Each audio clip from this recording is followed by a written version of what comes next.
किसान के आलसी बेटे। एक गांव में मुरलीधर नाम का एक किसान अपने परिवार के साथ रहता था। उसके परिवार में उसके दो बेटे आदर्श और कृष्णा थे। मुरलीधर बहुत मेहनत करता था, लेकिन उसके दोनों बेटे बहुत आलसी थे। मुरलीधर अपने बेटों की इस आदत से बहुत परेशान रहता था। एक दिन उसने अपनी पत्नी विभा से कहा, हमारे दोनों बेटे घर में पड़े रहते हैं, क्या ये कभी कोई काम करेंगे या नहीं? विभा ने दुखी होते हुए कहा, आप काम की बात कर रहे हो, ये तो खाने के अलावा उठकर बैठते भी नहीं है, दिन भर बिस्तर पर लेटकर सोते रहते हैं। मुरलीधर सुबह तड़के ही खेत पर जाने के लिए निकल जाता था। एक दिन उसने सोचा, क्यों ना मैं बीमारी का बहाना बनाकर घर पर रुककर अपने बेटों को खेत पर भेजूं। ये सोचकर उसने पेट दर्द का बहाना किया और अपने दोनों बेटों से कहा, बेटा आज मेरी तबीयत ठीक नहीं है और खेतों में कटाई करना बहुत जरूरी है, तुम दोनों आज खेत पर जाकर कटाई का काम करो। ये सुनकर आदर्श ने कहा, पिताजी आप चिंता न करें, हम दोनों अभी जाकर कटाई शुरू कर देते हैं। मुरलीधर बहुत खुश हुआ, उसने जल्दी से अपने बेटों को काम समझाकर खेत पर भेज दिया। उनके जाने के बाद मुरलीधर ने अपनी पत्नी विभा से कहा, तुम तो बेकार ही इन्हें आलसी कहती रहती हो, देखो आज मेरे दोनों बेटे जाकर खेत काटेंगे और मेहनत करेंगे। ये सुनकर विभा हंसने लगी, फिर उसने अपनी हंसी रोककर कहा, आपसे ज्यादा मैं अपने बेटों को जानती हूँ, आप कल जाकर देखना वे दोनों एक तिनका भी नहीं काटेंगे। ये सुनकर मुरलीधर बोला, चलो कल पता लग जाएगा, वे दोनों आलसी हैं या मेहनती। शाम को दोनों बेटे वापस आ जाते हैं। मुरलीधर उनसे पूछता है, बेटा खेत पर कितना काम हुआ? इस बार कृष्णा जवाब देता है, पिताजी आप तो बेकार में परेशान हो रहे थे, हमने तो एक ही दिन में पूरा खेत साफ कर दिया। मुरलीधर विभा की ओर देखकर बोला, देखा मेरे बेटे कितने मेहनती हैं, तुम तो बेकार में इन पर शक करती हो। इस पर विभा बोली, मैं तो आंखों देखी पर विश्वास करूंगी। अगले दिन मुरलीधर खेत पर पहुंच जाता है। उसका पूरा खेत कट चुका था। वह बहुत खुश हुआ, उसने अपने दोनों बेटों से कहा, तुमने बहुत अच्छा काम किया है, लेकिन तुमने एक ही दिन में इतना काम कैसे कर लिया, इसमें तो कम से कम 10 दिन लगते। तभी आदर्श बोला, पिताजी हमने आसपास के गांव वालों को बुलाया और कहा इस पूरे खेत को एक दिन में काट दो, उन्होंने पूरा खेत एक दिन में काट दिया, हम तो वहां पेड़ के नीचे सो गए थे। Katha Amrit blog motivational stories greater than किसान के आलसी बेटे। Motivational story in Hindi. Motivational stories किसान के आलसी बेटे। Motivational story in Hindi. Posted by Anil Sharma. एक वर्ष ago 3.5K views. Motivational story advertisements.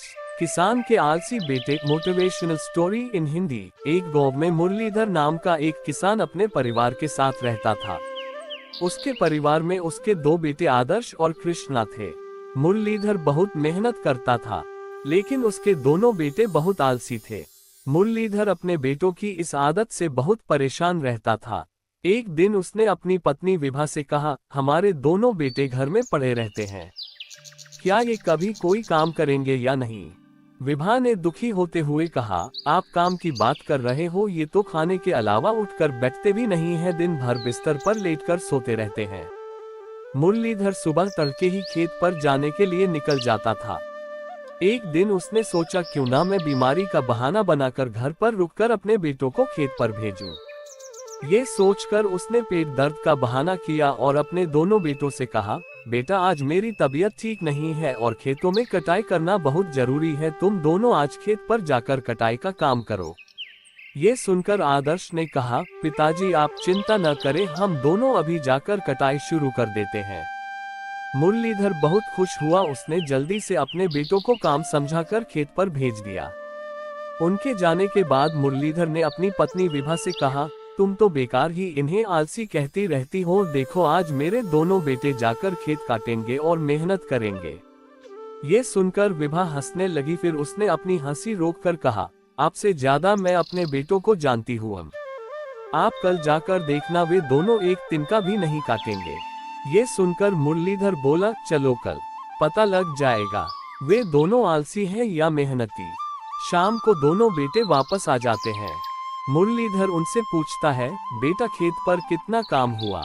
इस बार कृष्णा जवाब देता है, पिताजी आप तो बेकार में परेशान हो रहे थे, हमने तो एक ही दिन में पूरा खेत साफ कर दिया।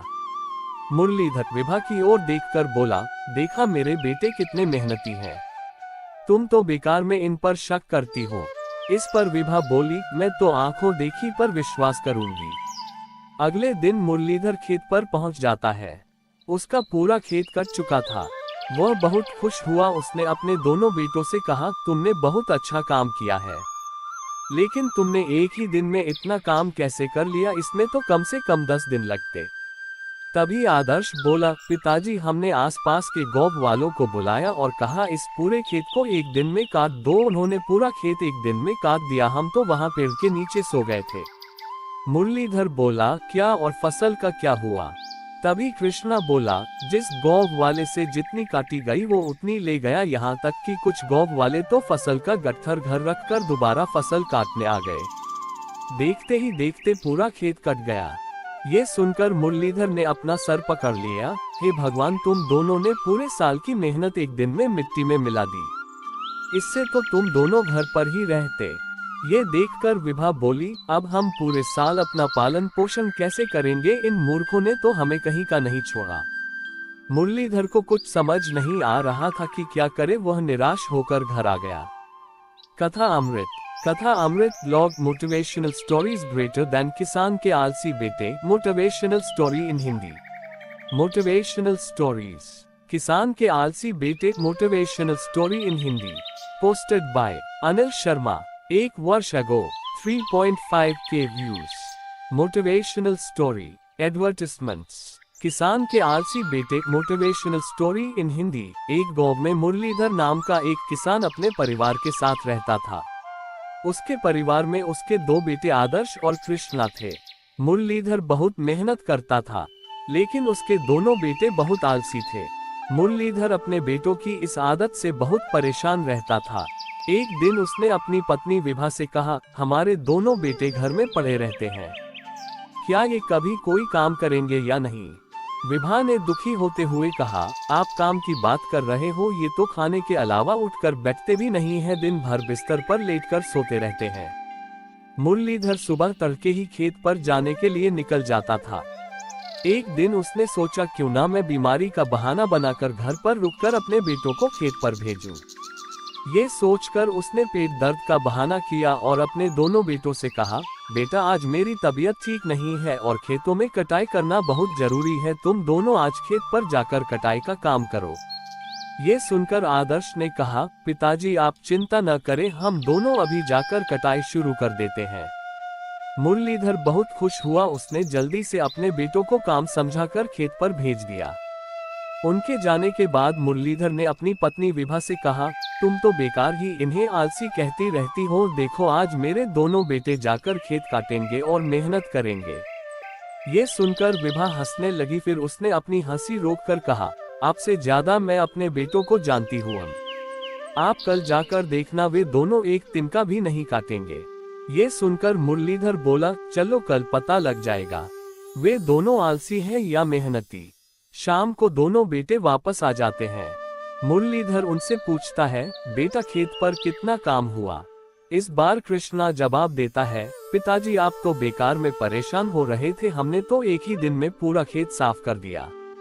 मुरलीधर विभा की ओर देखकर बोला, देखा मेरे बेटे कितने मेहनती हैं, तुम तो बेकार में इन पर शक करती हो। इस पर विभा बोली, मैं तो आंखों देखी पर विश्वास करूंगी। अगले दिन मुरलीधर खेत पर पहुंच जाता है। उसका पूरा खेत कट चुका था। वह बहुत खुश हुआ। उसने अपने दोनों बेटों से कहा, तुमने बहुत अच्छा काम किया है, लेकिन तुमने एक ही दिन में इतना काम कैसे कर लिया? इसमें तो कम से कम 10 दिन लगते। तभी आदर्श बोला, पिताजी हमने आसपास के गांव वालों को बुलाया और कहा इस पूरे खेत को एक दिन में काट दो। उन्होंने पूरा खेत एक दिन में काट दिया। हम तो वहां पेड़ के नीचे सो गए थे। एडवर्टिजमेंट्स। मुरलीधर बोला, क्या और फसल का क्या हुआ? तभी कृष्णा बोला, जिस गांव वाले से जितनी काटी गई वो उतनी ले गया, यहाँ तक कि कुछ गांव वाले तो फसल का गट्ठर घर रखकर दोबारा फसल काटने आ गए। देखते ही देखते पूरा खेत कट गया। ये सुनकर मुरलीधर ने अपना सर पकड़ लिया। हे भगवान, तुम दोनों ने पूरे साल की मेहनत एक दिन में मिट्टी में मिला दी। इससे तो तुम दोनों घर पर ही रहते। ये देखकर विभा बोली, अब हम पूरे साल अपना पालन पोषण कैसे करेंगे? इन मूर्खों ने तो हमें कहीं का नहीं छोड़ा। मुरलीधर को कुछ समझ नहीं आ रहा था कि क्या करे। वह निराश होकर घर आ गया। आदर्श ने घर आकर कहा, पिताजी आपने खेत काटने के लिए कहा था, आपने यह नहीं कहा था कि फसल को घर लाना है। वैसे भी हम लोग इतनी मेहनत नहीं कर सकते। अगले दिन मुरलीधर ने कहा, तुम दोनों को ये घर छोड़कर जाना होगा। मैं तुम्हारा बोझ अब नहीं उठा सकता। मैं और मेरी पत्नी किसी तरह गुजर बसर कर लेंगे। चलो निकलो यहाँ से। मुरलीधर दोनों बेटों को घर से निकाल देता है। दोनों पूरे दिन भूखे प्यासे गांव में भटकते रहते हैं। शाम तक उनका भूख से बुरा हाल हो जाता है। किसी तरह वे एक पेड़ के नीचे रात काटते हैं। अगले दिन वे दोनों एक बनिए के खेत पर पहुंच जाते हैं। आदर्श बनिए से कहता है, सेठ ही हमें कुछ खाने को दे दीजिए, बदले में आप जो भी काम कहेंगे हम कर देंगे। सेठ उन दोनों को खाना खिला देता है। बदले में पूरे दिन उनसे मजदूरी करवाता है। शाम को दोनों उसी पेड़ के नीचे आ जाते हैं। कृष्ण आदर्श से कहता है, अगर हमने अपने माता पिता का साथ दिया होता तो आज हमें ये सब नहीं देखना पड़ता और हमारे कारण हमारे माता पिता भी भूखे मर रहे होंगे। तभी आदर्श कहता है, ओ भाई तू ठीक कहता है, चल हम दिन में सेठ के खेतों में मजदूरी करेंगे और रात को अपने खेतों पर काम करेंगे। कड़ी मेहनत करके फसल उगाएंगे। दोनों भाई दिन रात मेहनत में जुट जाते हैं। इधर मुरलीधर एक सेठ की दुकान पर नौकरी कर लेता है और कम तनख्वाह में किसी तरह अपनी गुजर बसर कर रहा था। इसी बीच गांव में एक प्रतियोगिता होती है जिसमें सबसे अच्छी फसल के लिए इनाम दिया जाना था। मुरलीधर भी प्रतियोगिता देखने पहुंच जाता है। जब इनाम की घोषणा होती है तो पहला पुरस्कार मुरलीधर को मिलता है। ये देखकर वह कहता है, आपसे कोई गलती हुई, मेरी फसल तो पहले ही बर्बाद हो चुकी है। तभी गांव का जमींदार कहता है, मुरली भाई ये कमाल तुम्हारे दोनों बेटों ने किया है। इन दोनों रात दिन मेहनत करके बहुत कम समय में फसल उगाकर नया रिकॉर्ड बनाया है। तभी उसके सामने उसके दोनों बेटे खड़े हो जाते हैं। आदर्श और कृष्णा उसके पैर पकड़ लेते हैं। पिताजी हमें माफ कर दीजिए, हमें अपनी गलती का एहसास घर से निकलते ही हो गया था, इसलिए हमने मेहनत करके ये फसल उगाई है। मुरलीधर की आंखों से आंसू बह रहे थे। उस दिन के बाद तीनों बाप बेटे मेहनत करने लगे। तो दोस्तों, अगर आपको ये कहानी अच्छी लगी तो हमारे चैनल को सब्सक्राइब करें।